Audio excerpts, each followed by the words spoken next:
Hey guys, it's me Kim, aka K Rants, and I just wanted to come on here and I guess just give y'all an update for the umpteenth time. So what is going on? You know what? Normally before I do this, I actually go back and I look at my last video, so I'm not like repeating myself. But I apologize. I don't remember what I told y'all last time. Lord Jesus. Okay, well, I'm gonna just go with what I think I last told y'all. So I last went to my neurologist because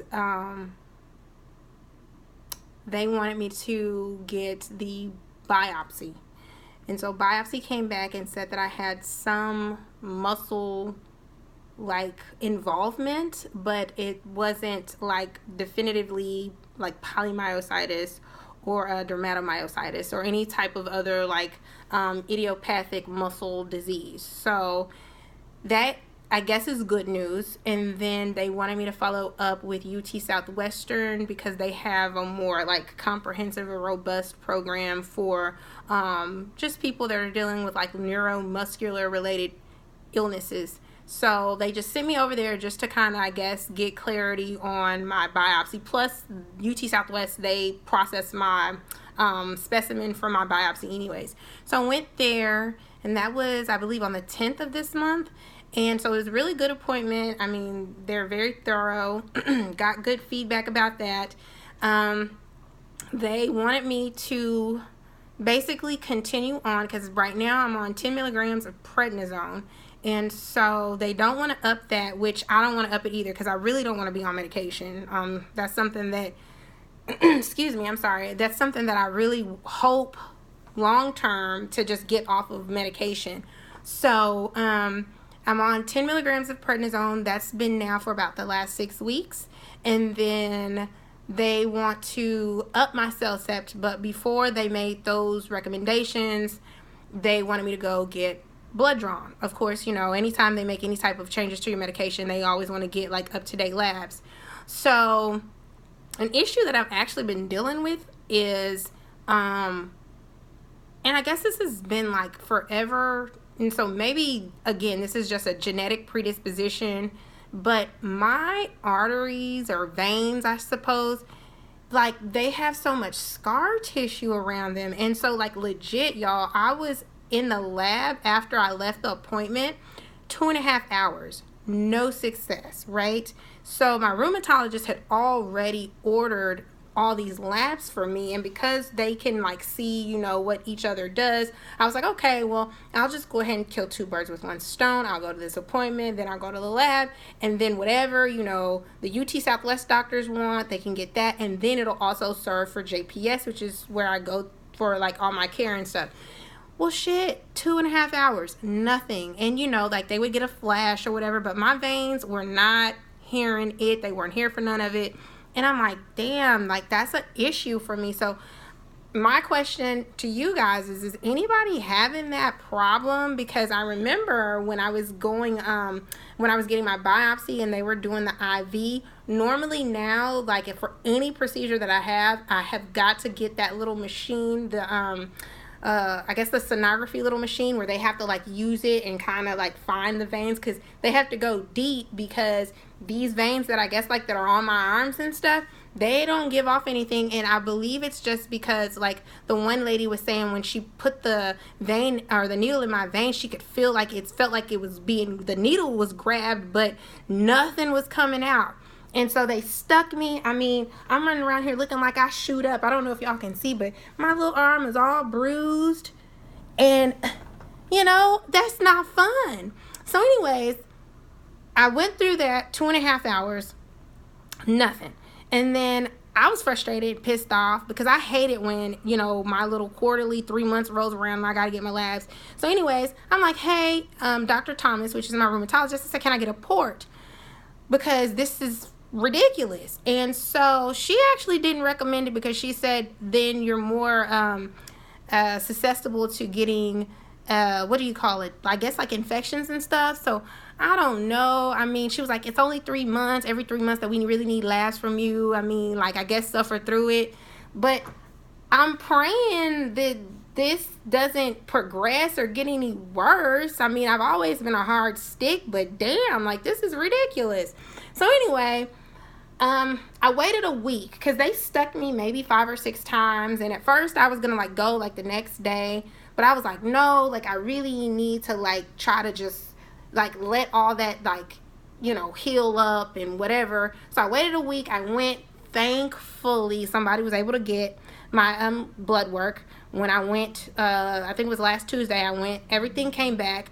So since I've been on the prednisone, my blood work, like my labs are, this is probably honestly the most normal as far as blood work is concerned that my labs have been. Now there is some concern about my vitamin B being too high. It's like 992, and I think the highest for the normal range is like 982.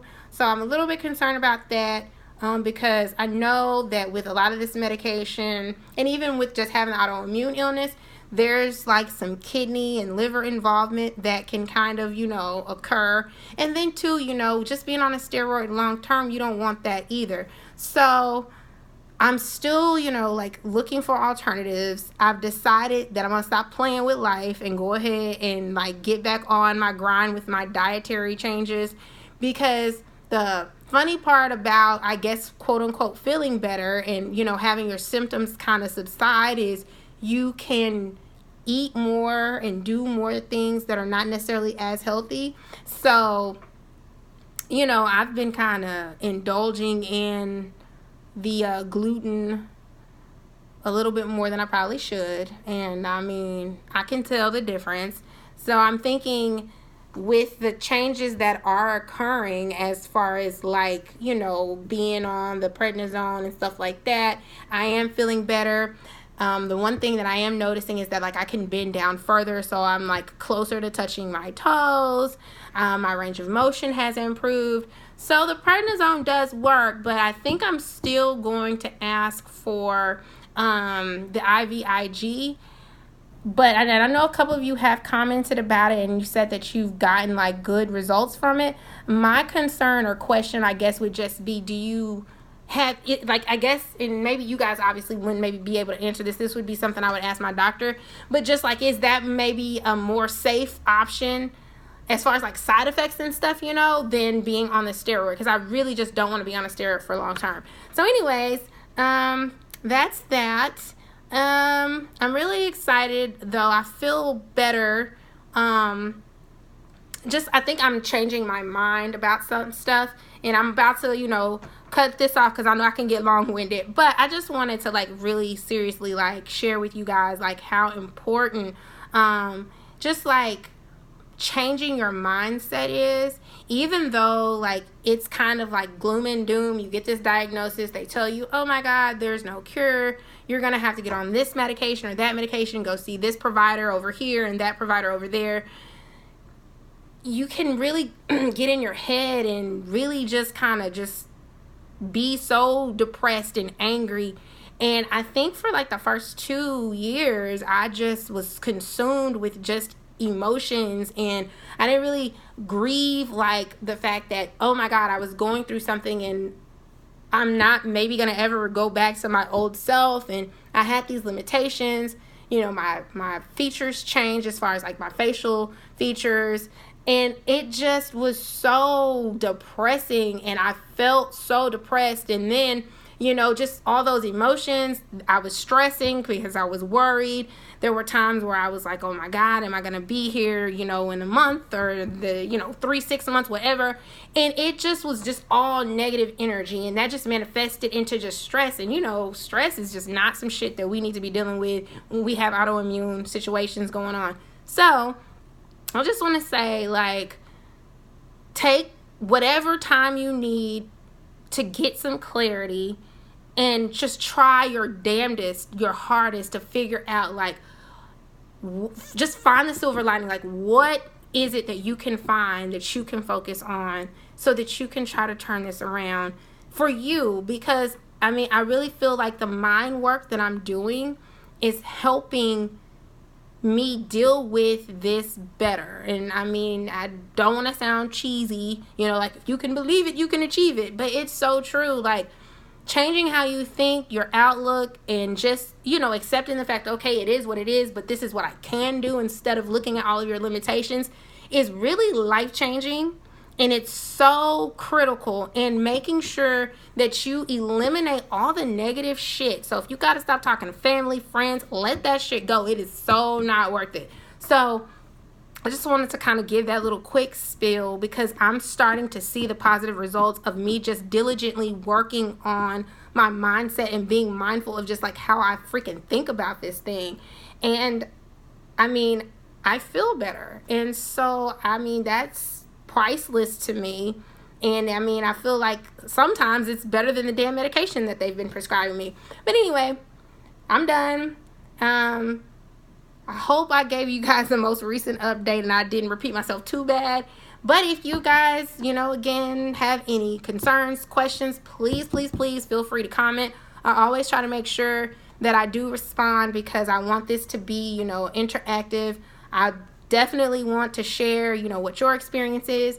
And then again, a lot of this shit overlaps. So some of us don't have scleroderma, some of us have lupus, some of us have rheumatoid arthritis, some of us have, polymyositis, and just a whole bunch of other stuff, because there's like so many autoimmune diseases out there. So please like, comment, share, subscribe, and then, again, just be positive, stay positive, and make sure that, you're just being as healthy as you possibly can, okay? So until next time, I will talk to you guys soon, and thanks for watching. Okay, bye.